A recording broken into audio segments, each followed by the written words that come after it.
At ayan mga ka-crypto, sa video na ito ay pag-uusapan po natin ang tungkol sa balitang ito kung saan sabi po rito ay Jake Clover says XRP will be more than $1,000 in 2026. XRP reacts. Ayan, tila nayanig ang buong crypto community sa isang pahayag na lumabas mula po sa account ni Jake Clover. O siya ay kilala po sa X bilang Beyond Broke.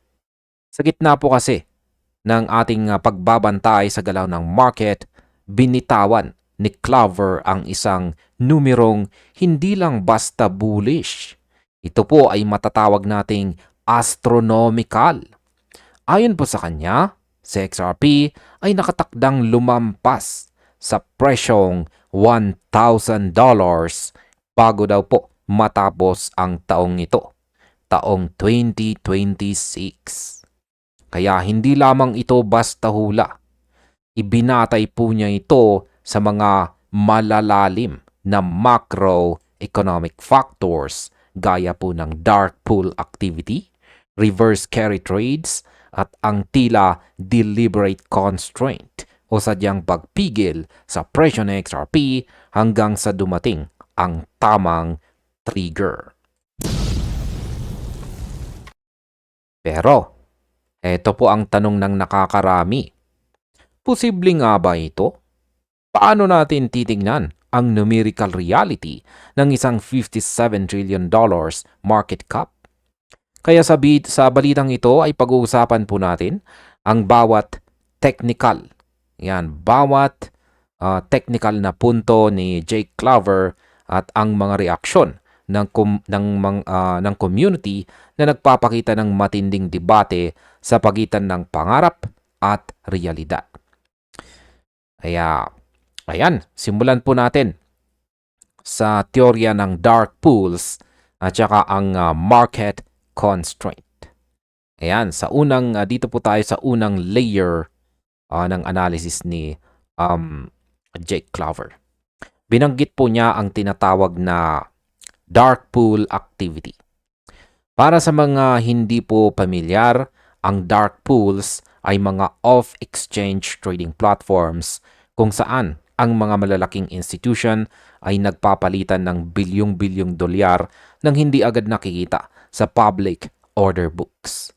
Sinasabi po ni Clover na sa back end ng stock, ang mga dambuhalang players ay kasalukuyan ng nagpuposisyon para sa isang napakalaking shift o isang napakalaking pagbabago. Sa tingin ko po dito ay may punto po ang usapang ito tungkol sa invisible volume.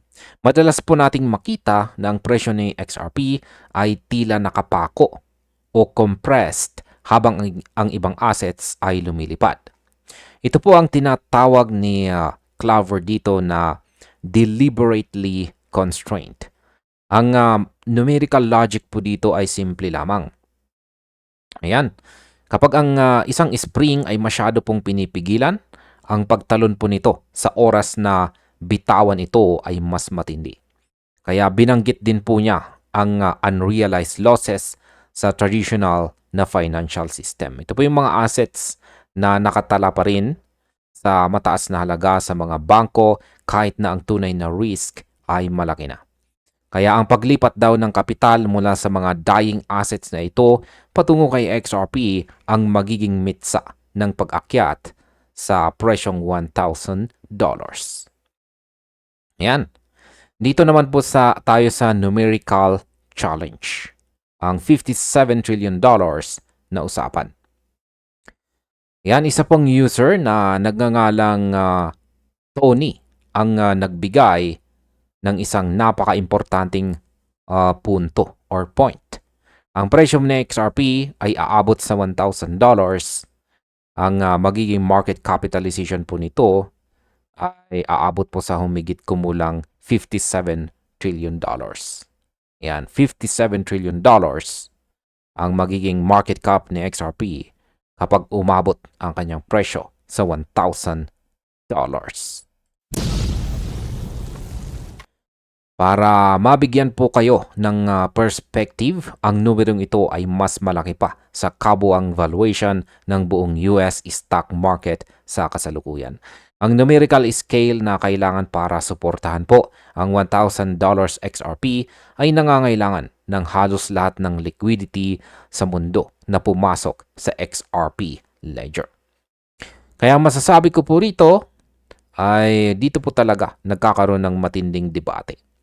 Pero magiging mas malaga po sa XRP kaysa sa lahat ng kumpanya sa Amerika na pinagsama-sama.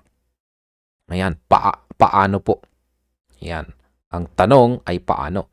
Ang tanging paraan para mangyari ito ay kung sa XRP ang maging standard liquidity bridge para sa lahat ng central bank digital currencies or CBDCs. Sinasabi po ng mga supporters ni Clover na hindi po natin dapat ikumpara sa XRP sa stocks, kundi ikumpara natin ito sa global money supply. Kung ang bawat cross-border transaction na nagkakalaga ng trilyong-trilyong dolyar araw-araw ay dadaan kay XRP, ang $1,000 valuation ay hindi na mumukhang imposible, kundi isang functional necessity. Yan, dito naman po tayo sa macroeconomic triggers. At yan po ay ang reverse carry trade. Ang isa pong aspeto na binanggit ni Clover dito ay ang tinatawag pong reverse carry trade at ang papel ng US Treasuries at Tether or USDT. Ayon po kasi sa analysis, ang mga shifts sa interest rates at ang capital flows sa digital assets ay magkakaroon po ng chain reaction. Kapag ang traditional na financial markets ay nakaranas ng matinding liquidity crunch o kakulangan sa cash, ang mga alternative assets na may mataas na utility gaya po ng XRP ang magsisilbing safe haven. Sabi nga ni Aaron dito, ayan, isa po siyang community member. Ang mahabang panahon po ng market compression o yung pagkakulong ng presyo sa maliit na range ay madalas na sinusundan ng isang explosive breakout.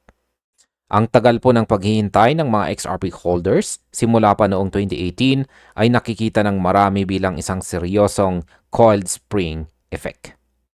Kaya masasabi ko po rito na ako po ay naniniwala na ang usaping ito tungkol sa treasuries at Tether ay nagpapakita na ang crypto ay hindi na hiwalay sa world economy. Kung magkakaroon po ng krisis sa bond market o sa dollar, ang capital ay kailangang humanap ng bagong tahanan. Ang $1,000 prediction po ni Jake Clover dito ay nakabatay po sa teorya na ang buong financial system ay i-reset at si XRP po ang magiging pundasyon ng bagong sistema. Ang numerical alignment na ito ay nangangailangan po ng perpektong timing sa pagitan ng pagbagsak ng lumang sistema at ang pag-akyat ng XRP ledger bilang global standard. Ngayon ay pag-usapan naman po natin ang reaksyon ng community at ang final analysis. Ayan, sa kabila po ng matinding optimism, nananatili po ang pag-iingat ng marami. Ang user po dito na si XRP Wave, ayan, ay nagsabing bagamat naiintindihan niya ang pananaw ni Clover, ang pag-abot po sa $1,000 sa loob lang ng natitirang mga buwan ng taong ito, 2026, ay nangangailangan po ng extreme and highly unusual market conditions. Ibig pong sabihin, kailangang may mangyaring Black Swan event o isa pong hindi inaasahang kaganapan na magpapabago sa takbo ng mundo. Ang numerical data po ng exchange outflows na nakita natin nitong mga nakarang linggo ay nagpapatunay na ang mga whales ay nag-iipon. Pero ang pagtalon mula sa $1.50 patungo sa $1,000 ay isa pong 66,000% increase. Ang masasabi ko po naman tungkol dito ay ang $1,000 prediction po ni Jake Clover ay nagsisilbing isang high value target na nagbibigay po ng pag-asa. Pero kailangang balansehin po natin ang numerical reality. Ang taong ito, 2026, ay tunay na taon ng pagbabago. Pero ang pag-abot po sa $57 trillion market cap ay nangangailangan ng higit pa sa chart analysis. Ito po ay nangangailangan ng full global adoption. Bilang isang investor, ang mahalaga po ay ang ating pag-unawa sa mga signals na binanggit ni Clover. Ang dark pool activity at ang pressure sa financial system ay totoo. Kahit hindi man umabot sa eksaktong $1,000, ang kahit maliit na porsyento lamang ng projection na ito ay sapat na para maging life-changing para sa ating lahat. At narito na po ang aking kabuuang opinyon tungkol sa balitang ito. Ang $1,000 ni Jake Clover dito ay isa pong paalala na ang ating hawak na XRP ay hindi lang basta barya. Ito po ay isang key o susi sa isang bagong financial infrastructure. Ngayon, ang tensyon sa pagitan po ng supply at demand ay lalong tumitindi. Kaya mananatili ka bang diamond hands kung makita mo ang presyo na umakyat sa $10, $50 o $100? O ikaw ba ang mananatili hanggang sa huli para makita kung tama nga si Clover? Tandaan po natin mga ka-crypto, sa mundo ng crypto, ang mga imposible noong nakaraan ay naging normal na ngayon. Kaya wag po tayong magpadala sa ating emosyon, laging tumingin sa data at maging handa sa anumang galaw ng market.